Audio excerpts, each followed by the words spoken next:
സ്പാർടെക് electro YouTube channel ഞാനിന്ന് നന്നാക്കി എടുക്കാൻ പോകുന്നത് ഒരു സൗണ്ട് സിസ്റ്റം ആണ്. നല്ല പവറുള്ള ഒരു ബ്ലൂടൂത്ത് വരുന്ന സൗണ്ട് സിസ്റ്റം ആണ്. അത്യാവശ്യം നല്ല ബാസ് ഉണ്ട്. എല്ലാവരും പോകുമ്പോഴൊക്കെ ട്രാവൽ ചെയ്യുമ്പോഴൊക്കെ കൊണ്ടുപോകാൻ പറ്റുന്ന നല്ലൊരു സെറ്റാണ്. ഏകദേശം 4000-5000 രൂപയോളം ഇതിന് വിലയുണ്ട്. അപ്പോൾ ഇതിന് കംപ്ലൈൻറ്റ് എന്താ വെച്ചാൽ കുറേ നേരം കറണ്ടിൽ കുത്തിയിട്ട് കഴിഞ്ഞാലും പവർ ഓൺ ആക്കി കഴിഞ്ഞാൽ പെട്ടെന്ന് റീസ്റ്റാർട്ട് ആവുന്ന കംപ്ലൈൻ്റ് ആണ്.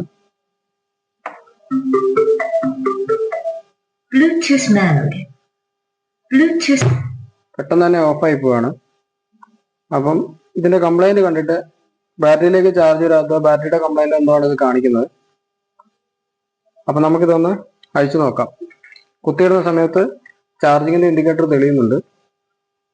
അപ്പോൾ ചാർജറിന് പ്രശ്നമില്ലായിട്ട് കാണിക്കുന്നില്ല. അപ്പോൾ നമുക്ക് ഇതൊന്ന് അഴിച്ചു നോക്കാം.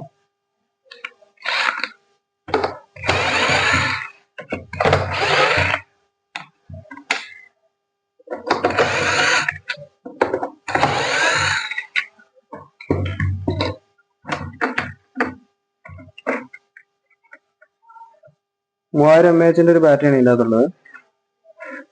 അപ്പൊ നമുക്ക് ആദ്യം ചെക്ക് ചെയ്യേണ്ടത് ഈ ബാറ്ററിയിലേക്ക് ചാർജർ കുത്തുമ്പം വോൾട്ട് വരുന്നുണ്ടോ എന്നാണ് നോക്കേണ്ടത്.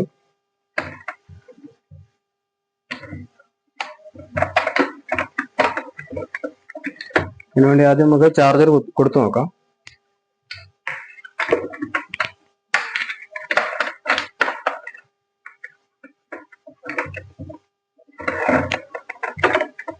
ഏഴര വോൾട്ടിന്റെ ബാറ്ററിയാണ് അതിൽ ഉപയോഗിച്ചിരിക്കുന്നത്.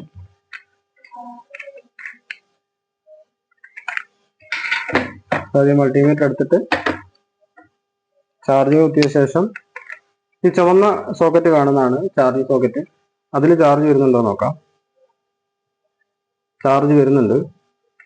ബാറ്ററിക്ക് ചാർജ് ആവാനുള്ള ചാർജ് അതിൽ എത്തുന്നുണ്ട്. ബാറ്ററി ചാർജ് ആവുന്നുണ്ടോ നോക്കാം. ഇനി ബാറ്ററിക്ക് ചാർജ് എത്രയുണ്ടെന്ന് നമുക്ക് നോക്കാം.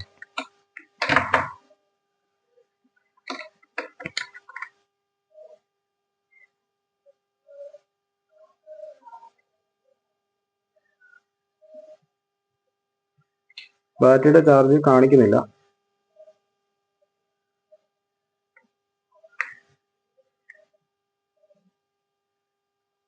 ബാറ്ററി തീരെ ചാർജ് കാണിക്കുന്നില്ല. അപ്പൊ നമുക്കത് മാറ്റിയിട്ട് വേറൊരു ബാറ്ററി വെച്ച് നോക്കാം.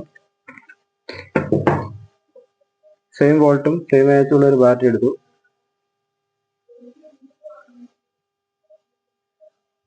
ഇത് കുത്തുമ്പോൾ പൊളാരിറ്റി നോക്കിയിട്ട് കൊടുക്കണം. ചുവപ്പ് ഈ സൈഡിലും കറുപ്പ് അപ്പുറ സൈഡിലും വരുന്ന രീതിയിൽ തന്നെ കൊടുക്കണം.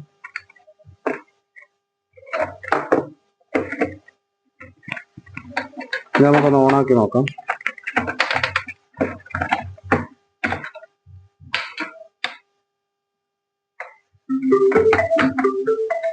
Bluetooth mode.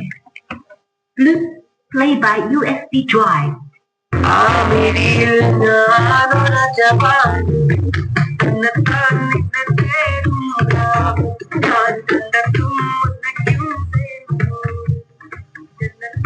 ഓക്കെ, അപ്പോൾ റെഡി ആയിട്ടുണ്ട്. ബാറ്ററി കംപ്ലൈന്റ് തന്നെയായിരുന്നു. ബാറ്ററി മാറ്റിയപ്പോൾ വർക്കിംഗ് ആയിട്ടുണ്ട്. ഓക്കെ, എൻ്റെ വീഡിയോ ഇഷ്ടപ്പെട്ടിട്ടുണ്ടെങ്കിൽ ലൈക്ക് ചെയ്യുക, സബ്സ്ക്രൈബ് ചെയ്യുക. ഇതുപോലെയുള്ള നല്ല വീഡിയോസ് ആയിട്ട് ഞാൻ വീണ്ടും വരുന്നതായിരിക്കും.